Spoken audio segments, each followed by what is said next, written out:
നമസ്കാരം. പെൻഷൻ ന്യൂസിൻ്റെ പുതിയൊരു വീഡിയോയിലോട്ട് എല്ലാവർക്കും സ്വാഗതം. ആദ്യമായി കാണുന്നവർ സബ്സ്ക്രൈബ് ചെയ്യാനും അതുപോലെ ലൈക്ക് ചെയ്യാനും മറക്കരുത്. തയ്യൽ നിർമ്മാണ തൊഴിലാളികളുടെ കുടിശ്ശിക പെൻഷൻ ഉടൻ തന്നെ വിതരണം ചെയ്യാൻ നിർമ്മാണ തൊഴിലാളി സംഘടനകൾ ആവശ്യപ്പെട്ടു.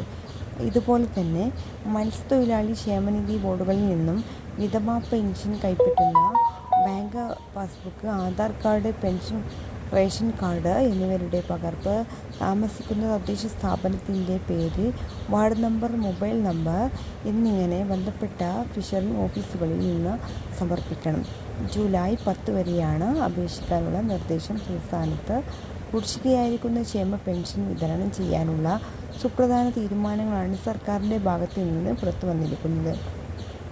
മുടങ്ങിക്കിടക്കുന്ന സാമൂഹ്യ സുരക്ഷാ പെൻഷൻ ഉടൻ തന്നെ ആരംഭിക്കും. ജൂലൈ മാസത്തിലെ പെൻഷനാണ് ഇപ്പോൾ വിതരണം ചെയ്യുന്നത്. അക്കൗണ്ടുകളിലേക്കും കൈകളിലേക്കുമാണ് എത്തിച്ചേരുന്നത്. 2024 മസ്റ്ററിങ് ചെയ്യാനുള്ളവർ പെട്ടെന്ന് തന്നെ മസ്റ്ററിങ് ചെയ്യും.